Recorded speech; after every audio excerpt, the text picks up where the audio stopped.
GST পরীক্ষায় কাজক্ষমতা শক্তি অধ্যায়টি খুবই গুরুত্বপূর্ণ, কেননা এইখান থেকে কিন্তু তোমাদের 2 থেকে 3টি প্রশ্ন আসতে পারে। তাহলে কি কি প্রশ্ন আসতে পারে আমরা একটু দেখে নিই আমরা, এবং আমার সাথে তোমরা চেষ্টা করো রিভিশন দেওয়ার জন্য। আমি কিন্তু তোমাদের পুরো ক্লাসে বিষয়গুলো বুঝিয়ে দেবো, ঠিক আছে? তাহলে চলো আমরা শুরু করি ক্লাসটি। প্রথমে দেখো তোমরা ম্যাথ প্র্যাকটিস কোনগুলি করবা। ম্যাথ প্র্যাকটিস ক্ষেত্রে কৃতকাজ নির্ণয়টা খুবই গুরুত্ব দিবা, কৃতকাজ নির্ণয়। এবং এই কৃতকাজ নির্ণয়ের ক্ষেত্রে আমি কি বলবো শোনো, ঢাকা ইউনিভার্সিটিতে বিগত বছরের যে প্রশ্নগুলি আসছে সেইখান থেকে 2 থেকে 3টা প্রশ্ন তোমরা সলভ করে যাবা। সিম্পল, বিগত বছরের যে প্রশ্নগুলি আসছে, আগের প্রশ্ন না, 2015 থেকে 2020-এর ভিতরে বা 23-এর মধ্যে যে প্রশ্নগুলি আসছে শুধুমাত্র সেই প্রশ্নগুলি একটু দেখবা। বিভব শক্তি ও গতিশক্তি তুলনা দেখবা, একটা প্রশ্ন আসে যে কোথায় গতিশক্তি বিভব শক্তির দ্বিগুণ হবে, বা কোথায় বিভব শক্তি গতিশক্তির 3 গুণ হবে, বা গতিশক্তি বিভব শক্তি 3 গুণ হবে। এই যে রিলেটেড প্রশ্নগুলি আছে এগুলো কিন্তু বিগত বছরে আসছে, পরীক্ষার এমসিকিউতেও আসছে, আবার দেখা যাচ্ছে ঢাকা ইউনিভার্সিটি সহ বিভিন্ন ইউনিভার্সিটির অ্যাডমিশন টেস্টে এই প্রশ্নগুলি আসছে। সো একটু কষ্ট করে এই প্রশ্নগুলি একটু প্র্যাকটিস করবে। তারপর দেখো স্প্রিং ধ্রুবক সম্পর্কিত। তো স্প্রিং ধ্রুবক সম্পর্কিত প্রশ্ন, স্প্রিং ধ্রুবক এই ক্ষেত্রে যেটা করবা তোমরা, স্প্রিং ধ্রুবকের বিগত বছরের যে প্রশ্নগুলি আসছে, আমি আবারও বলছি, স্প্রিং ধ্রুবক থেকে বিগত বছর যে প্রশ্নগুলি আসছে ছোটখাটো, যেমন এই সূত্র দিয়ে F = kx সূত্র, অথবা তোমরা দেখবে যে W সমান হচ্ছে half of k x square, এই সূত্র দিয়ে যে ম্যাথগুলি আসছে সেগুলো একটু প্র্যাকটিস করবা এই দুইটা থেকে, ঠিক আছে? তাহলে কিন্তু হয়ে যাবে। ম্যাথের প্র্যাকটিস কিন্তু এইটুকুই এই অধ্যায়ের জন্য, তোমাদের টেস্ট এক্সামের জন্য, এর বেশি প্র্যাকটিস করতে হবে না। বাকিগুলো কি করবা সেগুলো এবার দেখো। কাজের শর্ত খুবই ইম্পর্টেন্ট, ছোটখাটো প্রশ্ন আসতে পারে। কাজের শর্ত কি দেখো, কাজের 3টে প্রধান শর্ত হচ্ছে, আমরা যেটা জানি যে থিটার মানটা, হ্যাঁ, থিটার মানটা হতে হবে কি, যে 0 ডিগ্রির চেয়ে 0 ডিগ্রি সমান বা তার চেয়ে বড়, কিন্তু 90 ডিগ্রির চেয়ে ছোট। এইটা হচ্ছে ধনাত্মক কাজের শর্ত। ধনাত্মক কাজের শর্ত হচ্ছে এটা, মনে রাখো, ধনাত্মক কাজের শর্ত হচ্ছে এটা। ঋণাত্মক কাজের শর্ত নেই। ঋণাত্মক কাজের শর্ত হচ্ছে থিটার মানটা 90 ডিগ্রির চেয়ে বড় হবে, কিন্তু 180 ডিগ্রি বা তার সমান হবে। 180 ডিগ্রি সমান বা তার চেয়ে ছোট হলে এটা হচ্ছে ঋণাত্মক কাজ। আরেকটা দেখো 3 নম্বরটা কি বলি আমরা, যখন থিটার মান 90 ডিগ্রি হয়ে যাবে তখন কৃত কাজ হয়ে যাবে শূন্য। তো তিনটা এই শূন্য কাজের মধ্যে এটা হচ্ছে শূন্য কাজের শর্ত, এটা হচ্ছে ধনাত্মক কাজের শর্ত, এটা হচ্ছে ঋণাত্মক কাজের শর্ত। এছাড়াও এখানে আরেকটা শর্ত আছে দেখো, যে কাজটা সর্বোচ্চ কাজের শর্ত কি, যখন থিটার মান যখন 0 ডিগ্রি হবে তখন কাজ W সমান হয়ে যাবে Fs, অর্থাৎ এটাই হচ্ছে ম্যাক্সিমাম কাজ। Fs টা হবে কি ম্যাক্সিমাম কাজ। আর যখন থিটার মান 180 ডিগ্রি হবে তখন এটা হবে কি মিনিমাম কাজ, এটা হবে মিনিমাম কাজ মাইনাস Fs। আর থিটার মান 90 ডিগ্রি হলে কি শূন্য কাজ হবে, কি হবে শূন্য কাজ। এই গেল কাজের শর্ত, ঠিক আছে? যে কখন সর্বোচ্চ কাজ পাওয়া যাবে, যখন বল এবং সরণের মধ্যবর্তী কোণ 0 ডিগ্রি হবে তখন সর্বোচ্চ কাজ পাওয়া যাবে। কখন কাজের পরিমাণ সর্বনিম্ন হবে, যখন বল এবং সরণের মধ্যবর্তী কোণ 180 ডিগ্রি হবে তখন কৃত কাজ হয়ে যাবে সর্বনিম্ন। আর যখন বল এবং সরণের মধ্যবর্তী কোণ 90 ডিগ্রি হবে তখন কৃত কাজ হয়ে যাবে শূন্য। শূন্য কাজের ক্ষেত্রে আরো কিছু শর্ত আছে দেখো। শূন্য কাজের শর্তগুলি আমি একটু ভালো করে বলছি আবারও। শূন্য কাজের শর্ত কি দেখো, যদি তুমি কোনো বস্তুর উপর বল প্রয়োগ না করো তাহলে তার সরণও ঘটবে না, সেই ক্ষেত্রে কাজের পরিমাণ হবে শূন্য। তুমি বল প্রয়োগ করো, তুমি বলের মান যদি শূন্য হয়, এক সরাসরি বলি, বলের মান শূন্য হলে কাজের পরিমাণটাও শূন্য হবে। যদি কোনো বস্তুর উপর বল প্রয়োগ করছো, F is not equal 0, but তুমি দেখছো কি S = 0, কোনো সরণ ঘটে নাই, সেই ক্ষেত্রে কাজের পরিমাণ হবে 0। 3 নম্বরটা হচ্ছে যখন তোমার সমদ্রুতিতে চলবে, সমদ্রুতিতে চলমান বস্তু সমদ্রুতিতে চললে a এর মান শূন্য হয়। a এর মান যখন শূন্য হয় তখন দেখা যায় f এর মানটাও শূন্য, আর f এর মান শূন্য হলে W = 0 হবে, ঠিক আছে? আর যদি দেখো থিটার মান যদি 90 ডিগ্রি হয়ে যায়, বল ও সরণের মধ্যবর্তী কোণ 90 ডিগ্রি, সেই ক্ষেত্রেও বলের কাজের পরিমাণ শূন্য। তারপরে দেখলাম শূন্য কাজের ক্ষেত্রে 4টা শর্ত এখানে আছে। এই 4টা শর্ত একটু মনে রাখবা যে কখন কাজটা শূন্য হয়, ঠিক আছে? এই 4টা ক্ষেত্রে কাজের পরিমাণ কি হবে শূন্য হবে। আচ্ছা, তারপর দেখো এবার আমরা একটু দেখব লেখচিত্রগুলি। এই অধ্যায়ে 3টা লেখচিত্র আছে। তো তোমরা একটা সূত্র জানো, half of k x square, এটা হচ্ছে W সমান এই সূত্রটা। আবার তোমরা গতিশক্তির একটা সূত্র জানো, E সমান half of m v square, তাই না? বিভব শক্তি এটা হচ্ছে স্প্রিং এর সঞ্চিত শক্তি আর এটা হচ্ছে গতি শক্তি। তো এই ক্ষেত্রে একটু গ্রাফগুলো মনে রাখবা। তুমি যদি এই গ্রাফটা তোমরা চিন্তা করো, হ্যাঁ এই গ্রাফটা এইদিকে বিভব শক্তি দিলে এদিকে তুমি দিলে হচ্ছে সরণ, তাহলে এই গ্রাফটা হবে একটা পরাবৃত্তাকার। এই গ্রাফটা হবে কি একটা পরাবৃত্তাকার গ্রাফ হবে। অর্থাৎ w সমানুপাতিক x স্কয়ার যে গ্রাফটা, এই যে এই ক্ষেত্রে যে বা বিভব শক্তি বনাম সরণের যে গ্রাফ সেটা হবে দেখো পরাবৃত্তাকার, ঠিক আছে। আর তুমি যদি এখানে ইকে ভার্সেস অর্থাৎ গতি শক্তি দিয়ে করো ইকে ভার্সেস ভি স্কয়ার, তাহলে এই ক্ষেত্রে যে গ্রাফটা হবে এটাও কিন্তু পরাবৃত্তাকার। এদিকে থাকবে তোমার ইকে আর এদিকে থাকবে ভি, তাহলে এই ক্ষেত্রে কিন্তু দুইটা গ্রাফই তুমি পাচ্ছ পরাবৃত্তাকার। বাট তুমি যদি আরেকটা সূত্র আছে দেখো, আমরা জানি ইকে সমান হচ্ছে পি স্কয়ার বাই 2m। তিনটা গ্রাফ দেখো একই রকম। ইকে সমান এই গ্রাফটা যদি আমরা চিন্তা করি ইকে সমান পি স্কয়ার বাই 2m, তাহলে এই যে গ্রাফটা এই গ্রাফটা কিন্তু তোমার একই রকম হবে পরাবৃত্তাকার। এদিকে দেব আমরা ইকে আর এদিকে দেব আমরা পি। একটা বিষয় লক্ষ্য করে দেখো, আমরা তিনটা গ্রাফ এঁকেছি, একেবারে তিনটা গ্রাফে হুবহু। একটা হচ্ছে স্থিতি সঞ্চিত শক্তির জন্য স্প্রিং এর সঞ্চিত শক্তির গ্রাফ, হ্যাঁ ইউ ভার্সেস এটা ডব্লিউ দিতে পারো তুমি, সমস্যা নেই, ডব্লিউ ভার্সেস এক্স। একটা হচ্ছে গতিশক্তি বনাম ভরবেগ, সেটা হচ্ছে ইকে, এই যে ভরবেগ গতিশক্তি বনাম ভরবেগের রেখাচিত্র, এটাও পরাবৃত্তাকার। আর একটা হচ্ছে গতিশক্তি বনাম বেগের, সেটা হচ্ছে ইকে ভার্সেস ভি। দেখো এটাও পরাবৃত্তাকার একটা গ্রাফ আসছে। তিনটা গ্রাফ আসছে আঁকলাম আমরা। আরেকটা গ্রাফ আছে দেখো, আরেকটা গ্রাফ হচ্ছে বিভব শক্তি, আমরা এই সমান জানি mg। এই যে গ্রাফটা আছে এই গ্রাফটা কিন্তু আবার এরকম না, ইপি বিভব শক্তি, এটা কিন্তু আবার মূলবিন্দুতে একটা সরল রেখা। তাহলে এইদিকে আমি দিলাম হচ্ছে ইপি, এদিকে যদি আমি এইচ দিই তাহলে এই গ্রাফটা হবে এরকম মূলবিন্দুতে একটা সরল রেখা। তাহলে এই অধ্যায়ের ক্ষেত্রে আমাদের এই তিনটাই হচ্ছে এখানে গ্রাফ। ম্যাথের ক্ষেত্রে আরো কিছু ছোটখাটো ম্যাথ আছে, যেমন ভরবেগ দেখো, আমরা জানি এইগুলো দিয়ে কিন্তু ম্যাথ আসে, যেমন গতিশক্তি ভরবেগের বর্গের সমানুপাতিক, ঠিক আছে। এইটা দিয়ে আছে গতিশক্তি দ্বিগুণ হলে ভরবেগ কত গুণ হবে, তাহলে অর্ধেক হয়ে যাবে, হ্যাঁ। আর ভরবেগ দ্বিগুণ হলে গতিশক্তি কত হবে, 4 গুণ হয়ে যাবে। যদি ভরবেগ 3 গুণ বাড়ানো হয় তাহলে গতিশক্তি কত হবে, 9 গুণ হবে। সো এইটা দিয়ে অবশ্যই তোমরা প্র্যাকটিস করবে না, ঠিক আছে। এই ম্যাথ প্র্যাকটিস করে না, এগুলো ডিরেক্ট উত্তর চলে আসে। আরেকটা দেখো, এইটা সমানুপাতিক x স্কয়ার স্প্রিং এর, এটার ক্ষেত্রে দেখো সরণ দ্বিগুণ করলে সঞ্চিত শক্তি কত হবে, 4 গুণ। সরণ যদি 3 গুণ করা হয় সঞ্চিত শক্তি হবে কত, 9 গুণ। আর সরণ যদি কাজ যদি অর্ধেক করা হয়, কাজ দ্বিগুণ করা হলে সঞ্চিত শক্তি কত হবে, অর্ধেক, সরি যদি সঞ্চিত শক্তি দ্বিগুণ করা হয় তাহলে সরণ হবে কত এখানে, অর্ধেক। তো এইটা দিয়ে তোমরা ম্যাথ সলভ করবে। আরেকটা হচ্ছে দেখো E সমানুপাতিক p স্কয়ার, অর্থাৎ গতি শক্তির ক্ষেত্রে এগুলো বুঝতেই পারছো, এটা হচ্ছে p স্কয়ার বাই 2m সূত্র থেকে আসছে। আর এটা আসছে এই সমান হচ্ছে half of k x square সূত্র থেকে আসছে। আর এটা হচ্ছে w, আচ্ছা w, আর এইটা আসছে তোমার half of m v square. তোমরা এই সূত্রগুলো এইভাবে লিখতে পারবা যে e, আচ্ছা আমি এখানে লিখে দিচ্ছি, তুমি চাইলে এই যে e2 বাই e1 সমান হচ্ছে e2 by e1 whole square, এই সূত্রটাকে, আর এই সূত্রটা লিখতে পারবা w1 বাই w2 সমান হচ্ছে x1 by x2 whole square. এখানে কি হচ্ছে একটা স্প্রিং ধ্রুবক ফিক্সড। আর এই সূত্রটা তুমি লিখতে পারবা e2 বাই e1 সমান হচ্ছে v2 by v1 whole square. তো তুমি চাইলে কিন্তু এইভাবে লিখতে পারবা, ঠিক আছে। তবে তুমি যদি ভরের চিন্তা করো, ভরবেগ দেখো যদি শক্তি ধ্রুবক থাকে তাহলে ভরবেগের সাথে ভরের যে সম্পর্কটা, ভরবেগের সাথে ভরের যে সম্পর্কটা এটা মনে রাখবা। আমি এটা এদিকে লিখে দিচ্ছি, দেখো যদি এটা ধ্রুবক হয়, যদি ধ্রুবক হয় তাহলে ভরবেগের সাথে দেখো p2 বাই p1 সমান হচ্ছে m2 বাই m1। ভরবেগের সাথে দেখো তো বুঝছো কিনা, যে ভরবেগের সাথে ভরের যে সম্পর্কটা এরকম, ভরবেগের সাথে ভরের সম্পর্কটা এরকম। অথবা তুমি চাইলে এরকম লিখতে পারো m2 by m1, m2 by m1 সমান আমরা লিখতে পারি p2 by p1 whole square, ঠিক আছে। মানে এগুলো হচ্ছে কি তোমার শর্টকাট অনেক সময় আসে নিচের কোনটি সঠিক, হ্যাঁ অনুপাত নির্ণয় করা, তখন কিন্তু যেহেতু আবার ইপি সমান আমরা কি জানি, যেহেতু আমরা ইপি সমান জানি mgh, তাহলে এখান থেকে প্রশ্ন আসে যে উচ্চতা দ্বিগুণ করলে বিভব শক্তি কত গুণ হবে।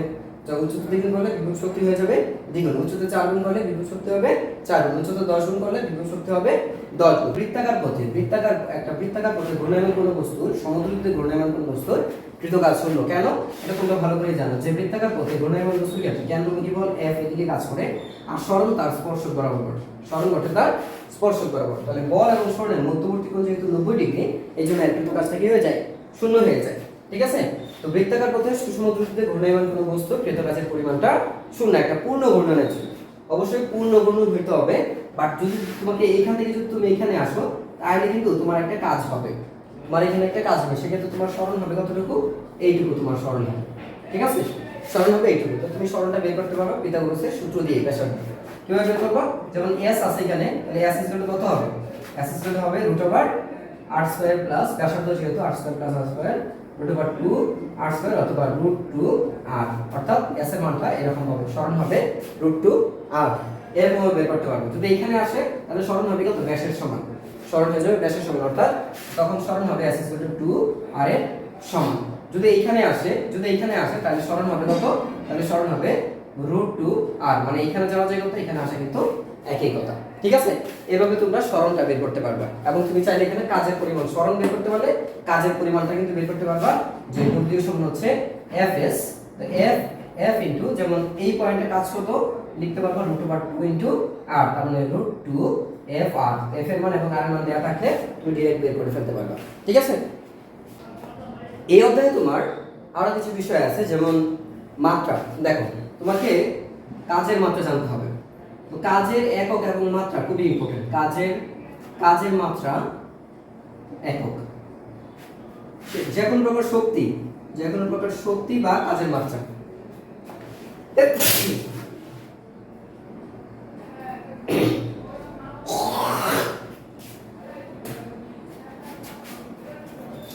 দেখো, স্থিতি শক্তি, বিভব শক্তি, কাজ, ঠিক আছে, গতি শক্তি, স্থিতি শক্তি বা কাজ, যান্ত্রিক শক্তি, যে কোনো কাজ বা শক্তি বললেই এককগুলো কিন্তু সবসময় এক। যেমন আমরা এককগুলি মনে রাখবো, কাজের একক কি জানি? জুল। কাজের একটা একক হচ্ছে আমরা জানি জুল, আরেকটা একক হচ্ছে নিউটন মিটার, আরেকটা একক হচ্ছে কি আর্ক, আরেকটা একক হচ্ছে কি আর্ক। তাহলে এই যে নিউটন, জুল, নিউটন মিটার, আরেকটা হচ্ছে জুল, আর্ক লিখছি। আর্ক হচ্ছে একটা সিজিএস একক আর কি। তো এইটাকে কিন্তু আরো ভেঙে লেখা যায়, আরেকটা একক আছে এখানে, যেহেতু এফএস, তার মানে তুমি লিখতে পারো নিউটন, আর এমএএস মানে kg metre per second, kg metre per second, kg metre square per second square, অর্থাৎ কেজি, নিচে লিখে দিচ্ছি kg metre square per second square. এটা এই চারটা হচ্ছে কি কাজের, কাজ বা শক্তির একক। চারটাই মনে রাখবা এমসিকিউর জন্য, চারটাই কিন্তু মনে রাখবে এমসিকিউর জন্য। আর মাত্রাটা কি? আমরা কাজ বা যে কোনো প্রকার শক্তি বা কাজের মাত্রাটা আমরা মনে রাখবো ml² T ইনভার্স 2। কাজ বা শক্তির মাত্রা হচ্ছে ml² T ইনভার্স 2, এগুলো কিন্তু পরীক্ষার মধ্যে আসে। এরপর আমরা যেটা মনে রাখবো ক্ষমতা, আমাদের এরপর লাগবে হচ্ছে ক্ষমতা। ক্ষমতার এককটা কি? ক্ষমতার একক হচ্ছে ওয়াট, ক্ষমতার একক হচ্ছে ওয়াট অথবা kilowatt horsepower, watt kilowatt horsepower অথবা joule per second, joule per second. দেখো, watt kilowatt horsepower joule per second, watt kilowatt horsepower joule per second, watt kilowatt horsepower joule per second, এগুলো হচ্ছে একক। আর মাত্রা হচ্ছে কি? মাত্রাটা হচ্ছে, ও আরেকটা মাত্রা আছে, একক আছে, সেটা হচ্ছে kg, kg metre square per second cube, kg metre square per second cube, এগুলো হচ্ছে ক্ষমতার একক। আর ক্ষমতার মাত্রা হচ্ছে ml² T ইনভার্স 3। একটু ভালো করে মনে রাখবা, ml² T inverse T, ml² T inverse T। আমি যেগুলো দিচ্ছি একটা রিভিশন দিয়ে দিচ্ছি, এইখান থেকে কিন্তু প্রশ্ন আসবে, ছোটখাটো প্রশ্ন আসবে, মনে রাখবেন। তো স্প্রিং ধ্রুবকের ক্ষেত্রে স্প্রিং ধ্রুবকের একক এবং মাত্রা। দেখো, স্প্রিং ধ্রুবকের একক হচ্ছে তোমার নিউটন পার মিটার। স্প্রিং ধ্রুবকের এককটা হচ্ছে কি? নিউটন পার মিটার, অথবা তুমি এটাকে লিখতে পারবে হচ্ছে কেজি মিটার পার, আচ্ছা kg metre, kg per second square. দুইটা একক, একটা নিউটন পার মিটার অথবা kg per second square, newton per metre অথবা কি কেজি পার সেকেন্ড স্কয়ার। আর মাত্রা হচ্ছে mt ইনভার্স 2, মাত্রা হচ্ছে mt ইনভার্স 2। খুবই ইম্পর্টেন্ট, খুবই ইম্পর্টেন্ট। একটা বিষয় মনে রাখবা, স্প্রিং এর ক্ষেত্রে একটা স্প্রিংকে যদি তুমি যদি কেটে ফেলো, একটা স্প্রিংকে কেটে ফেলে কি হবে? দুইটা টুকরা করো, তাহলে স্প্রিং ধ্রুবকের মান বৃদ্ধি পাবে, মনে রাখবা। একটা স্প্রিংকে যদি সমান দুই ভাগে ভাগ করো তাহলে তুমি তার দ্বিগুণ স্প্রিং ধ্রুবক পাবে। ঠিক আছে, একটা স্প্রিং ধ্রুবক ছিল কে, এইটার স্প্রিং ধ্রুবক আছে কে, এখন যদি এটাকে সমান দুই ভাগে ভাগ করি তাহলে নতুন স্প্রিং ধ্রুবক হবে 2k হয়ে যাবে। নতুন স্প্রিং ধ্রুবক হবে 2k, অর্থাৎ একটা স্প্রিংকে তুমি যতগুলো ভাগে ভাগ করবা তাহলে দেখা যাবে কি তার স্প্রিং ধ্রুবকের মানটা বেড়ে যাবে একই বলের কারণে। ঠিক আছে, গুরুত্বপূর্ণ সংখ্যা মনে রাখবা। 1 কিলোওয়াট, 1 কিলোওয়াট আওয়ার মানে কি, 1 কিলোওয়াট আওয়ার মানে 3.6 × 10 6 জুল। আমরা এটা একটু মনে রাখবো যে 3.6 × 10 6 জুল। হ্যাঁ, এটা সবাই মনে রাখবা। আরেকটা হচ্ছে হর্স পাওয়ার। হর্স পাওয়ার সমান কত? হর্স পাওয়ার মানে হচ্ছে 746 ওয়াট। 1 হর্স পাওয়ার মানে 746 ওয়াট। 1 হর্স পাওয়ার মানে কি 746 ওয়াট। এবার আসলে একটু কাজ শক্তির উপপাদ্যটা দেখি।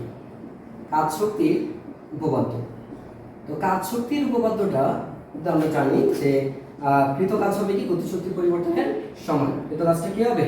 গতিশক্তি পরিবর্তনের সমান। আর এটাকে আমরা লিখতে পারি Fs। এখন এই কাজ শক্তির উপপাদ্যের কিছু তাৎপর্য আছে। কেমন তাৎপর্যটা? যে যদি তুমি দেখো যে বেগের মান বাড়াবে, যদি তুমি দেখো বেগের মান শূন্য, বেগের পরিবর্তন যদি শূন্য হয় অর্থাৎ বেগ যদি অপরিবর্তিত থাকে তাহলে গতিশক্তির পরিবর্তন কত? তাহলে গতিশক্তির পরিবর্তনও শূন্য হবে। আর গতিশক্তির পরিবর্তন যদি শূন্য হয় তাহলে এখানে কৃত কাজও কি হয়ে যাবে? কৃত কাজটাও শূন্য হবে। এই হচ্ছে একটা কেস। আবার বলছি, যদি বেগ অপরিবর্তিত থাকে অর্থাৎ সমবেগে কাজ হবে না, সমবেগে কাজ শূন্য, এটা আমরা এর আগের অংশ পড়ে আসছি। আর গতিশক্তিও কি হবে? তার গতিশক্তির পরিবর্তন হবে তার শূন্য। তারপর দেখো গতিশক্তি যদি বাড়ায়, যদি তুমি দেখো গতিশক্তি বাড়ে, ইকে বাড়লে যদি গতিশক্তি বাড়ে তাহলে কাজ কি হবে? কাজ বাড়বে। গতিশক্তি বাড়লে কাজ বাড়বে এবং এটা ধনাত্মক। কি হবে? কাজের প্রকৃতি কি হবে? এই কাজ বাড়বে, কাজের ধনাত্মক প্রকৃতি হবে। কাজটা কি হবে তাহলে? ধনাত্মক হবে। যদি গতিশক্তি কমে তাহলে কাজ হ্রাস পাবে। আমরা এটা না ধরতে পারি, সেক্ষেত্রে কাজের প্রকৃতি কি হবে? নেগেটিভ। কাজের প্রকৃতি হবে নেগেটিভ। আর গতিশক্তি যদি না বাড়ে তাহলে কাজ ধনাত্মক হবে না, ঋণাত্মক হবে না, কাজ হয়ে যাবে শূন্য। সবাই আশা করি বুঝতে পেরেছো। আচ্ছা, আরেকটা বিষয় মনে রাখবা, এই যে উপপাদ্যটা এইটা কিন্তু তুমি ধ্রুব বলের ক্ষেত্রেও ব্যবহার করতে পারবা। যদি বল ধ্রুব থাকে সেক্ষেত্রেও ব্যবহার করতে পারবা। আর যদি তুমি দেখো যে বলের মান পরিবর্তন হচ্ছে অর্থাৎ পরিবর্তনশীল বল, সেক্ষেত্রে তুমি এটা ব্যবহার করতে পারবা। আচ্ছা, সংরক্ষণশীল বল কি? আসলে যে বল দ্বারা কাজ করলে কৃত কাজের পরিমাণ টোটাল কৃত কাজটা কি হয়ে যায়? শূন্য হয়ে যায়। টোটাল কৃত কাজ শূন্য, সেটাকে বলি আমরা সংরক্ষণশীল বল। এই সংরক্ষণশীল বলের উদাহরণটা মাঝে মাঝে আসে যে নিচের কোনটি সংরক্ষণশীল বল। তো সংরক্ষণশীল বলগুলো মনে রাখবা, চৌম্বক বল একটা হচ্ছে ম্যাগনেটিক ফোর্স, চৌম্বক বল, ইলেকট্রিক ফোর্স ইএফ, স্প্রিং বল, একটা হচ্ছে স্প্রিং বল বা এসএফ, স্প্রিং বল এসএফ, আরেকটা হচ্ছে তোমার অভিকর্ষ বল জিএফ, বা অভিকর্ষ পদ্ধতি। আচ্ছা, এই চারটা বল হচ্ছে সংরক্ষণশীল বল। একটু মনে রাখবা, লিখে রাখতে পারো। ঠিক আছে, এই যে ক্লাস করেছি খুবই তত্ত্ববহুল। এটা তোমার এইচএসসি 24 ব্যাচ যারা আছে, 24 ব্যাচের জন্য ওয়ান শট ক্লাসের মতো একেবারে রিভিশন হয়ে যাচ্ছে এমসিকিউ গুরুত্বপূর্ণ অংশগুলি। আর তোমাদের জন্য তো অবশ্যই ইম্পর্টেন্ট, যেহেতু তোমরা এখন পরীক্ষা দেবে, অ্যাডমিশন দেবে। ঠিক আছে, খুবই ইম্পর্টেন্ট এই চারটা বল। আচ্ছা, তো মোটামুটি তোমাদের এখান থেকে দিয়ে দিছি, এই অধ্যায় থেকে যা পড়ানো দরকার তা কিন্তু মোটামুটি দিয়ে দিছি। তবে শেষ কথা হচ্ছে এটা, তোমরা এই অধ্যায়ের সূত্র কিন্তু বাদ দিবা না। তোমাদের যে সূত্রগুলি আছে, যেমন পি সমান হচ্ছে এমভি, কারণ সূত্র কিন্তু আসে। পি সমান এমভি, গতিশক্তি কি শিখছি আমরা? গতিশক্তি হচ্ছে হাফ অফ এমভি স্কয়ার, তারপর হচ্ছে ক্ষমতা পি সমান হচ্ছে ডব্লিউ/টি। এই ক্ষমতার একটা সূত্র খুবই ইম্পর্টেন্ট, ডব্লিউ/টি এফবি বা এমজি এইচ/টি অথবা টাউ থিটা বাই টি অথবা টাউ ওমেগা। এটা কিন্তু গতিশক্তি ক্ষমতার সূত্র ইম্পর্টেন্ট। কিন্তু নিচের কোনটি ক্ষমতার সূত্র চলে আসতে পারে। ঠিক আছে, নিচের কোনগুলো সঠিক, ক্ষমতার ক্ষেত্রে নিচের কোনগুলো প্রযোজ্য, হ্যাঁ ইত্যাদি। স্প্রিং ধ্রুবকের ক্ষেত্রে আমরা শিখছি হচ্ছে এফএক্স, আমরা শিখছি হচ্ছে এফএক্স গুলো শিখছি কেএক্স, আর ডব্লিউ সমান শিখছি এখানে half of K x square. সঞ্চিত শক্তি। আবার কাজ সমান কি জানি আমরা? কাজ সমান জানি এম এস এমজি এইচ, অথবা আমরা এটা জানি যে এফএস কস থিটাও জানি আমরা, রাইট? আচ্ছা, আর আমরা কাজ সূত্র প্রবন্ধ তো পেয়েছি, মাত্র লিখে দিলাম এখানে।